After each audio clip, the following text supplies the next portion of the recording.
आज pastor Joseph Prince के साथ। पिछले सप्ताह हमने पूरी भजन संहिता 91 पढ़ी और ये महत्वपूर्ण और लाजमी है कि आप भजन संहिता 91 में दी गई प्रतिज्ञाओं को जानते हैं। आज हम और आगे बढ़ते हैं। मैं यहोवा के विषय में कहूंगा, यहोवा वहां है याहवे, कि वो मेरा शरण स्थान और गढ़ है, मेरा एलोहीम है, मेरा परमेश्वर वो मेरा एलोहीम है, मैं उस पर भरोसा रखूंगा, मैं भरोसा रखूंगा। बटाक भरोसा।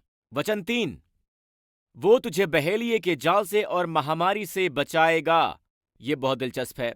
बहेलिये का जाल, ये एक पंछी के जाल की तस्वीर है। ओके, और हमारी तुलना पंछियों से की जाती है। असल में एनालॉजी और पंछियों की तस्वीर का अक्सर इस्तेमाल किया जाता है सुरक्षा के इस भजन में। परमेश्वर कहते हैं कि निश्चित रूप से परमेश्वर आपको शैतान द्वारा आपके लिए बिछाए गए किसी भी जाल से बचाएंगे।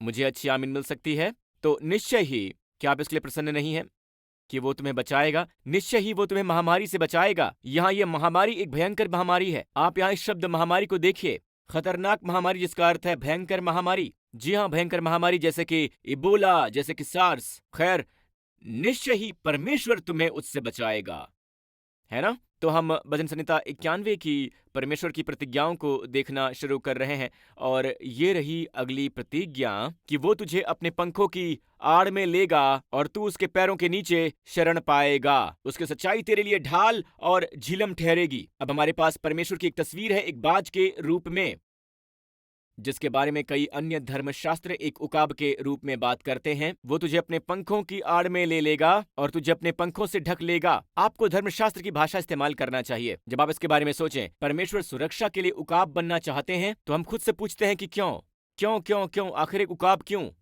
ओके, और अंतिम लाइन में लिखा है कि उसकी सच्चाई तेरे लिए ढाल और झिलम ठहरेगी। शील्ड एक बड़ी ढाल है जो आपको सामने से ढकती है, लेकिन झिलम असल में एक ऐसी ढाल है जो चारों ओर से ढकती है। ये व्यक्ति के चारों ओर लिपटी रहती है। जैसे पुराने जमाने में उनके पास एक गढ़ होता था या किला, या उसमें दीवारें होती थीं। ये चारों ओर से एक सुरक्षा है। ये दिलचस्प है। झिलम, उसकी सच्चाई तेरे लिए ढाल और झिलम ठहरेगी। अब कितने जानते हैं कि बाइबल में लिखा है कि व्यवस्था मूसा द्वारा दी गई, लेकिन अनुग्रह और सच्चाई यीशु मसीह से आई है। इसलिए भजन संहिता 91 की प्रतिज्ञाओं में जीने के लिए आप व्यवस्था के अधीन नहीं हो सकते हैं, क्योंकि पहले वचन के परमेश्वर के सभी नाम एलियन, अल शदाय, इब्राहिम की आशीष के अधीन उन लोगों के लिए इब्राहिम की प्रतिज्ञाएं थीं जो व्यवस्था के अधीन नहीं है। क्या आप सुन रहे हैं दोस्तों? तो यहाँ हमारे पास परमेश्वर की ये एनालॉजी है कि वो तुझे अपने पंखों की आड़ में लेगा और तू शरण पाएगा। उसकी सच्चाई, उसका अनुग्रह और उसकी सच्चाई, आपके लिए मैं इसे साबित करने वाला हूँ। ये उकाब के पंख अनुग्रह और फिर उनकी सच्चाई की तस्वीर है। तो हमारे पास यहाँ फिर से है हेसेड वी एमेट, अनुग्रह और सच्चाई पुराने नियम में। हेसेड वी एमेट मुझे कैसे पता चलेगा? क्योंकि ये शब्द पंख इब्री में है एवरा, और शब्द उसके पंखों की आड़ में है कन्नाफ। अब कनाफ बहुत ही दिलचस्प है, क्योंकि अंतिम अध्याय में लिखा है, तुम्हारे लिए जो मेरे नाम का भय मानते हो। पुराने नियम में मलाकी का अंतिम अध्याय, इसमें लिखा है कि तुम्हारे लिए जो मेरे नाम का भय मानते हो, धर्म का सूर्य उदय होगा और उसकी किरणों के द्वारा तुम चंगे हो जाओगे। किरणें हैं कनाफ असल में। और फिर से देखिए, मैं आपको यह साबित करने जा रहा हूं कि निर्गमन 19 में उकाब के पंख अनुग्रह के द्वार है। निर्गमन 19, क्या आपको यह याद है? निर्गमन 19 निर्गमन 20 के ठीक पहले आता है। यहां एक प्रकाश है। और निर्गमन 20 जहां आपको 10 आज्ञाएं मिलती हैं, यहीं पर आपको 10 आज्ञाएं मिलती हैं। आमीन। यहीं पर आपको 10 आज्ञाएं मिलती हैं। अब निर्गमन 19, परमेश्वर उन्हें ले आए। वो कुछ हफ्ते पहले ही मिस्र से बाहर आए थे और परमेश्वर उन्हें सिने पर्वत पर ले आए और परमेश्वर ने उनसे कहा, ठीक है। यहोवा ने उसे पर्वत पर से पुकार कर कहा, तुम इज़राइल की संतान से यही कहोगे कि तुमने देखा है कि मैंने मिस्रियों के साथ क्या किया, और तुम्हें मैंने उकाब पंछी के पंखों पर चढ़ाकर अपने पास ले आया हूं। परमेश्वर चाहते थे कि वो इब्राहिम की वाचा को जारी रखें, अर्थात परमेश्वर ने उन्हें इसलिए बाहर नहीं लाया क्योंकि वो अच्छे थे, बल्कि परमेश्वर अच्छे हैं इसलिए उन्होंने लाल सागर को खोल दिया था उनके लिए। पर वो रास्ते के हर कदम पर शिकायत कर रहे थे, जैसे कि परमेश्वर ने मारा के कड़वे जल को मीठा नहीं किया, है ना? उनकी आज्ञाकारिता के कारण, बल्कि इसलिए कि परमेश्वर इब्राहिम के साथ अपनी वाचा निभा रहे थे, जो कि बिना शर्त वाचा है। अब वो कहते हैं कि उस वाचा में बने रहो, अनुग्रह तुम्हें यहां तक ले आया तो वो तुम्हें घर ले आएगा। और उन्होंने कहा इसके बाद, तो उकाब के पंख का ये समय है।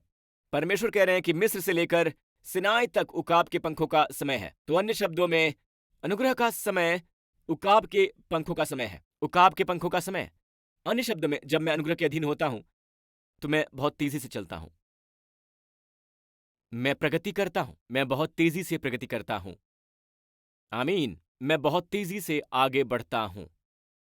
अगर आप मिस्र से सिनाई पर्वत तक उनकी यात्रा का गौर से अध्ययन करें तो ऐसा कोई मार्ग नहीं है जिसे वो 50 दिन में पूरा ना कर सकें। मिस्र से सिनाई पर्वत तक की यात्रा नहीं हो सकती 50 दिन के अंदर। यकीन कीजिए, नहीं हो सकती, चाहे वो कितना भी चल लें। पर 40 वर्षों के दरमियान उनके पांव भी नहीं सूजे, बाइबल कहती है। लेकिन मैं इस दौर की बात कर रहा हूं तो अन्य शब्दों में उन्हें इसका एहसास नहीं हुआ। वो चलते गए और एकाएक बहुत सारे पहाड़ों को पार कर लिया। ये चलना अलौकिक है। ये उकाबों के पंखों पर पैदा होने जैसा है। ये विशुद्ध अनुग्रह का काल है। चाहे वो शत्रु उनके खिलाफ आ रहे हों, चाहे वो प्राकृतिक आपदाएं हों, चाहे परमेश्वर की आपूर्ति हो। क्या लगता है कि वो इस दौरान परफेक्ट थे? बिल्कुल नहीं। वो शिकायत कर रहे थे, हर कदम पर वो शिकायत कर रहे थे, और शिकायत करना एक पाप है। लेकिन परमेश्वर कहते हैं कि नहीं, मैं तुम्हारे सभी शत्रुओं के विरुद्ध, समस्त अभावों और सभी आवश्यकताओं के विरुद्ध उकाब के पंखों पर चढ़ा कर ले आया हूं। क्या परमेश्वर भले नहीं है? पर मैं आपको यह बताना चाहता हूं कि विशुद्ध अनुग्रह का यह समय हमेशा के लिए हमारा है। मैं समाप्ति पर आपके साथ साझा करना चाहूंगा। हमने परमेश्वर के नामों पर नजर डाली। ओके, हमारे पास फिर से वचन एक है, हमारे पास एलियॉन है, हमारे पास शडाय है, हमारे पास याहवे है, हमारे पास एलोहीम है। और ये सभी नाम बहुत महत्वपूर्ण हैं, क्योंकि जब परमेश्वर मूसा को दिखाई दिए तो वो कहते हैं कि जब मैं इब्राहिम, इसहाक और याकूब को अपने नाम से दिखाई दिया तो मैं यहोवा को नहीं जानता था, बल्कि अपने नाम एल शदाई को जानता था। अन्य शब्दों में इब्राहिम, इसहाक, याकूब परमेश्वर को यहोवा की तुलना में अल शदाई के रूप में अधिक जानते थे। लेकिन अगर आप उनके जीवन का अध्ययन करें तो याहवे का जिक्र किया गया था, परंतु फिर भी यहोवा का प्रकाश उन पर प्रबल नहीं हुआ। तो नामों का अध्ययन करना महत्वपूर्ण है। हर नाम का अपना एक अर्थ है। क्या मुझे अच्छी आमीन मिल सकती है? तो हमारे पास है सर्वशक्तिमान, परम प्रधान, प्रभु और एलोहीम। और भजन संहिता 91 का अंतिम वचन यहां कुछ है जिसे कई वर्ष पहले परमेश्वर ने मुझे दिया।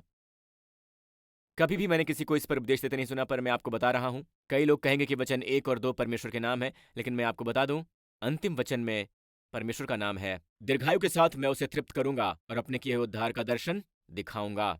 असल में पूरी भजन संहिता समाप्त होती है यीशु के साथ। इब्री में मेरा यीशुआ, इसलिए उनका नाम यीशुआ है। क्या आप देख सकते हैं? पर यह मत भूलिए कि एक और नाम है जिसे यीशु प्रकट करने आए थे, और ये सभी नामों से महत्वपूर्ण है। जितना ज्यादा आप भजन संहिता 91 सीखते हैं, पुराने नियम के सभी धर्मशास्त्र, चाहे वो कुछ भी हों, उन्हें नई वाचा में लाया जाना चाहिए। यदि आप चाहते हैं तो कहिए, पास्टर प्रिंस, मैं परमेश्वर के नामों को उतना नहीं जानता हूं। कोई बात नहीं, परमेश्वर के संतान, आपको सिर्फ एक नाम जानना जरूरी है, पिता। पिता। और वो नाम क्या दर्शाता है? परिवार। अब चर्च पिता के नाम पर कमाल की सुरक्षा है। यीशु ने स्वयं कहा था महायाजकीय प्रार्थना में, आइए कान लगाकर सुनते हैं। मनुष्य यानी आदम का पतन हुआ। तो जब आप यीशु की महायाजकीय प्रार्थना सुनते हैं, खैर ये बुरा था, फिर भी यूहन्ना 17 की ओर देखिए। अब मैं आगे को जगत में न रहूंगा, परंतु ये जगत में रहेंगे उनके शिष्य। और हे पवित्र पिता, अपने उस नाम से जो तूने मुझे दिया है उनकी रक्षा कर, वो हमारी नाई एक हों, अपने उस नाम से रक्षा कर। एकमात्र नाम जिसे यीशु प्रकट करने आए थे वो था पिता, जिसने उन्हें उलझा कर रख दिया। ये सबसे पहले यहूदियों को दिया गया था। वो कहते हैं कि तुम क्या खाओगे, क्या पियोगे, क्या पहनोगे, इसकी चिंता मत करो, बिल्कुल चिंता मत करो। तुम्हारा स्वर्गीय पिता जानता है कि तुम्हें इन चीजों की जरूरत है। जब तुम्हारा पिता मैदान की घास को, जो आज है और कल भाड़ में झोंकी जाएगी, ऐसा वस्त्र पहनाता है, तो हे अल्पविश्वासियों, तुम्हें क्यों ना पहनाएगा। आपके पिता को आपके मांगने से बहुत पहले ही पता होता है कि आपको क्या चाहिए। वो इजरायलियों को तुम्हारे पिता का उपदेश देते रहे, इस आशा में कि वो उन्हें राजा के रूप में स्वीकार करेंगे, परमेश्वर की संतान बनेंगे, परंतु उन्होंने उन्हें नकार दिया, बिल्कुल नकार दिया। जी हाँ, नकार दिया। वो परमेश्वर को निष्ठुर जानते हैं। वो उन्हें परम पवित्र स्थान में रखना चाहते हैं, वो उन्हें मंदिर में रखना चाहते हैं, ताकि वो जो चाहे कर सकें। वो निकटता नहीं चाहते हैं। ये अद्भुत बात है कि यूसुफ ने अपने भाइयों के साथ मेल मिलाप करने के बाद सबसे पहली बात जो कही वो ये थी कि मैं यूसुफ हूं, और अगली बात कही कि मेरे निकट आओ। और ये वो भाई हैं जिन्होंने उसके साथ धोखा किया, उसे नकार दिया और उसे वर्षों तक पीड़ा पहुंचाई। वो कहता है कि मेरे निकट आओ, फिर वो कहता है कि तेरा निवास गोशेन में होगा और तू बेटे पोते भेड़ बकरियों गाय बैलों और सब समेत मेरे पास रहेगा। गोशेन शब्द को पढ़िए, हर बात का मतलब है, शब्द गोशेन मतलब है मेरे निकट आओ, निकट आओ और स्थान में तुम्हारे लिए आपूर्ति करूंगा। परमेश्वर के निकट आओ। जहाज में चढ़ने से पहले बस कहिए कि हे पिता, हे स्वर्गीय पिता, हम आपसे बहुत प्रेम करते हैं। पिता, आप मेरे करीब हैं, और हे पिता, आप मेरे साथ इस जहाज में जा रहे हैं। आपको ये नहीं कहना है कि मैं ये दावा करता हूं, मैं वो दावा करता हूं, मैं वो दावा करता हूं, जैसे परमेश्वर आपके बटन दबाने पर काम करते हो कि मैंने बटन दबा दिया है, अब आपकी बारी है, अब आपकी बारी है, मत भूलना आपकी बारी है ना? कभी कभी हम सोचते हैं कि हमारा स्वीकार करना, हमारा ये और हमारा वो, चलिए वास्तविक बने। हम वास्तविक बनते हैं दोस्तों। ये निकट आए बिना प्रतिज्ञाओं का दावा करना बिल्कुल नहीं है। ये सभी उनकी छाया में रहते हैं, उनके पंखों के नीचे आप शरण पाते हैं, निकटतम प्रेम परिवार की बात करते हैं। केवल वही छोटे होते हैं, वही शरण ले सकते हैं माँ उकाब के नीचे जो उनके अपने हैं। माँ उकाब के नीचे उसके अपने। ये पारिवारिक बात है, ये पारिवारिक चीज है। एक पपी ऐसा नहीं कर सकता। तो तो माँ का प्रेम, हम सोचते हैं कि माँ का प्रेम परमेश्वर के प्रेम जैसा होता है, लेकिन फिर भी माँ का प्रेम होता है। परमेश्वर का प्रेम अद्भुत होता है। परमेश्वर जो प्रिय नहीं उनसे भी प्रेम करते हैं, उन्हें बचाते हैं जो उनके नहीं हैं। माँ बच्चे से प्रेम करती है क्योंकि वो उसका बच्चा है। परमेश्वर के प्रेम की कोई तुलना ही नहीं है। यीशु कहते हैं अपने उस नाम से रक्षा कर, पिता के नाम में सुरक्षा है। इस बीच जब मैं संसार में उनके साथ था, मैंने उनकी रक्षा की आपके नाम से। पता है यीशु ने उन सभी को भटकने से कैसे रोका? क्या आपको यह पता है? ओके, ये पतरस के लिए और भी बुरा होता, भटकने के मामले में ये दूसरों के लिए और भी बुरा होता अगर यीशु ने उन्हें याद न दिलाया होता कि तुम्हारा पिता समझता है, उसे तुम्हारी जरूरत पता है, तुम्हारा पिता, तुम्हारा पिता। इसी तरह उन्होंने रक्षा की। पास्टर्स और लीडर्स इसी तरह हम लोगों की रक्षा करते हैं। ऑलराइट, तुम्हारा पिता, तुम्हारा स्वर्गीय पिता। बस परमेश्वर परमेश्वर मत कहिए। कई बार परमेश्वर कहते हैं हाँ, पर पिता कहिए। नीचे आ जाइए। मेरी विनती नहीं कि तू उन्हें जगत से उठा ले, परंतु ये कि तू उन्हें दुष्ट से बचाए रख। और अनुवाद में लिखा है कि उन्हें बुराई से बचाए रख, इस संसार की बुराई से। जैसे मैं संसार का नहीं, वैसे ही वो भी संसार के नहीं।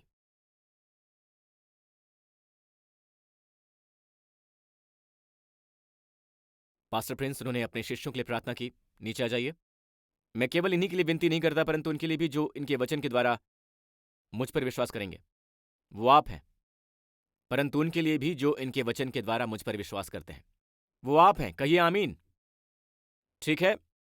और अंत में परमेश्वर चाहते हैं कि हम पिता के प्रेम का आनंद लें, पिता के प्रेम का आनंद लें। और यह सब समाप्त होता है इन दो वचनों के साथ कि हे पिता, संसार ने मुझे नहीं जाना, परंतु मैंने तुझे जाना है कि तूने ही मुझे यहां भेजा है। अपेक्षा मत करें कि संसार आपके पिता के साथ आपके रिश्ते को समझेगा।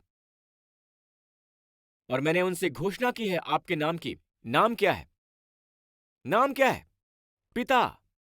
और मैं इसकी घोषणा करूंगा, मैं घोषणा करता रहूंगा कि प्रेम जो तू मुझसे रखता है वो उनमें हो और मैं उनमें रहूं। सुंदर, सुंदर। उत्पत्ति 22। अब इन बातों के पश्चात ऐसा हुआ कि परमेश्वर ने इब्राहिम से यह कहकर उसकी परीक्षा की कि हे इब्राहिम, उसने कहा, देख हिनैनी, मैं यहां हूं। इब्री में हिनैनी यानी मैं यहां हूं। फिर उसने कहा, अपने पुत्र को, अपने इकलौते पुत्र इसहाक को, जिससे तू प्रेम रखता है, संग लेकर मोरियह देश चला जा और वहां उसको एक पहाड़ के ऊपर जो मैं तुझे बतलाऊंगा मोल बलि करके चढ़ा। अपने इकलौते पुत्र इसहाक को, जिससे तू प्रेम रखता है, संग ले, साथ ले उसे। आप इसके बारे में सोचिए। इब्राहिम के दो बेटे थे, इब्राहिम और इस्माइल। तो परमेश्वर ने क्यों कहा कि अपने इकलौते पुत्र को? क्योंकि वो अपने पुत्र के बारे में बात कर रहे थे, अपने इकलौते पुत्र जिसे वो प्रेम करते थे। हम सब जानते हैं कि परमेश्वर मानव बलि नहीं चाहते थे। यह दिखाने के लिए एक परीक्षा और एक दृश्य था जिसे हर समय सभी पीढ़ियों तक परमेश्वर के प्रेम को देखने के लिए पढ़ा जाएगा। जी हाँ, क्योंकि दोस्त, ये पहली बार है जब बाइबल में शब्द प्रेम यानी अहाव का जिक्र है। पहली बार जिक्र है अहाव का। और पहला जिक्र बताता है आपको पुत्र के प्रति पिता के प्रेम के बारे में। पिता का प्रेम। परमेश्वर जानते थे कि इब्राहिम के लिए कठिन था, लेकिन वो एक विश्वासी मनुष्य था और उसने मोरियाह पर्वत पर उसकी बलि चढ़ाई। तो नीचे आ जाइए। इब्राहिम ने होम बलि की लकड़ी ली। अब समय की कमी की वजह से हम आगे बढ़ रहे हैं। उसने 3 दिन की यात्रा की। बाइबल में लिखा है 3 दिन की यात्रा, ठीक है। अगर आप यरूशलेम में हैं तो मैं आपको वो रास्ता दिखा सकता हूँ जिससे वो गए, ठीक है। सीधे मोरियाह पर्वत तक गए, जो कि आज टेम्पल माउंट है। अब बाइबल में लिखा है कि 2 युवक थे जो एक गधे पर लकड़ी रखकर पीछे पीछे चल रहे थे। इब्राहिम कहता है, तुम लोग यहीं पर रुको, पुत्र और मैं वहां जाएंगे और भक्ति करेंगे। वहां पर जाके अंग्रेजी में भक्ति का पहला जिक्र है, पर इब्री में यह दूसरी बार दिखाई देता है। इब्री में भक्ति में शामिल है क्रूस, इसमें शामिल है छुटकारा। जब यीशु ने कुएं के पास उस स्त्री से भक्ति करने के बारे में बात की, तो उन्होंने उससे कहा कि पिता अपनी भक्ति करने के लिए ऐसे लोगों की तलाश करते हैं। ओह, पिता ढूंढ रहे हैं, पिता भक्तों को ढूंढ रहे हैं। जी हां, वो ढूंढ रहे हैं। यही पुत्र ने कहा, और ये वो पुत्र है जिससे वो प्रेम करते हैं। आप कभी जान नहीं पाएंगे कि परमेश्वर आपसे कितना प्रेम करते हैं जब तक कि नहीं जानते वो अपने बेटे से कितना प्रेम करते हैं, जिसकी बलि दी आपके लिए। तो वो गए।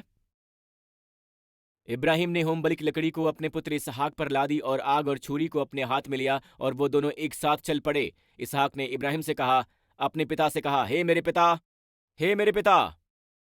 हिनेनी, बेटी बेने, मैं यहां पर हूं मेरे पुत्र, मेरे पुत्र।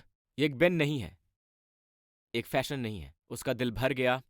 उसे एहसास हुआ कि क्या होने वाला है, लेकिन उसके बेटे को पता नहीं है। उसने कहा कि हे मेरे पिता। वो कहता है कि हिनेनी, बेनी, मैं यहां हूं मेरे पुत्र। देख, इसहाक ने कहा, आग और लकड़ी तो है, पर होम बलि के लिए भेड़ कहां पर है? होम बलि के लिए भेड़ कहां पर है? और इब्राहिम ने कहा, हे मेरे पुत्र यानी मैंने, परमेश्वर होम बलि की भेड़ का उपाय आप ही करेगा। और पुत्र वहां रखी हुई लकड़ी को उठाकर ले गया। इब्राहिम के लिए शायद लड़के की आंखों को ढकना कठिन होगा। वो चाकू घोंपने ही वाला था और बाइबल में लिखा है कि परमेश्वर ने कहा, इब्राहिम, इब्राहिम। वो कहता है, हाँ प्रभु। अपने बेटे पर हाथ मत बढ़ा, क्योंकि तूने जो मुझसे अपने पुत्र, इकलौते पुत्र को भी नहीं रख छोड़ा, इससे मैं जान गया हूं कि तू मेरा भय मानता है। हम ये कैसे जानते हैं कि परमेश्वर हमसे प्रेम करते हैं? क्योंकि उन्होंने अपने इकलौते पुत्र को भी नहीं रख छोड़ा, दे दिया उसे मेरे लिए, आपके लिए। फर्क सिर्फ इतना ही है कि परमेश्वर ने इब्राहिम के बेटे को बचाया। परमेश्वर ने इस बुजुर्ग को उसके बेटे की मौत के दुख से बचा लिया, पर वो अपने हृदय को नहीं बचा सके। और वो कहते हैं कि अपने पीछे देख।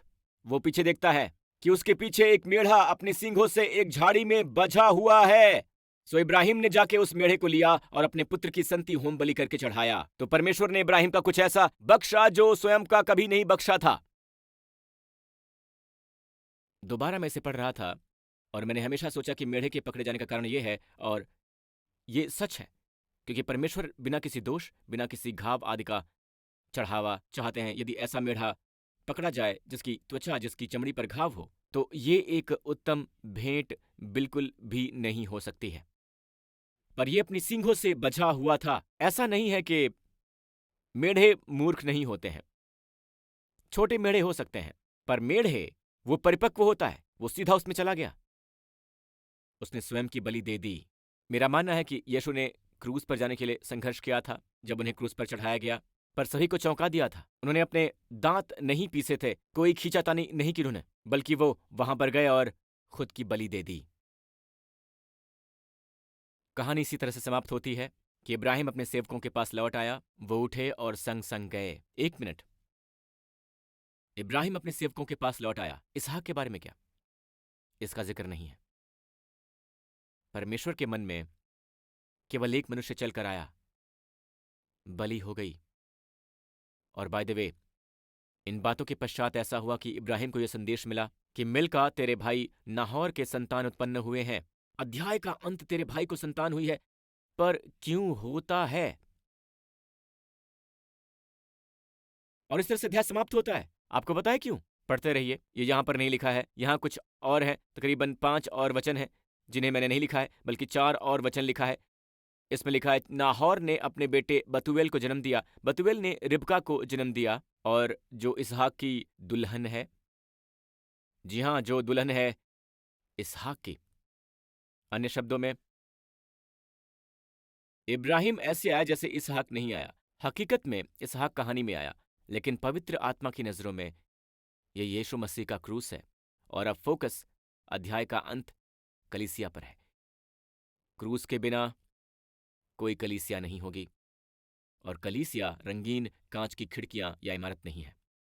पूरे संसार में कलीसिया सबसे सामर्थी, सबसे आशीषित, सबसे सफल संगठन है जिसके बारे में परमेश्वर ने कभी सपना देखा था। यह परमेश्वर का सपना है, क्योंकि परमेश्वर ने जगत से इतना प्रेम किया, यानी आपसे, कि अपना इकलौता पुत्र दे दिया, ताकि उस पर जो कोई विश्वास करे उसका नाश ना हो, चाहे वो कोई भी हो। जो भी उस पर विश्वास करता हो, कोई भी छूटा हुआ नहीं है। कोई फर्क नहीं पड़ता कि आप कहते हैं कि पाप में आप कितने ही दूर चले गए हैं, उनका प्रेम अभी भी आप तक पहुंचता है।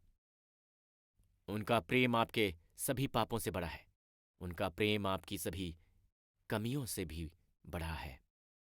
मैं आपको ये यकीन दिलाता हूं। मैं कोई धर्म अपनाने के लिए नहीं कह रहा हूं।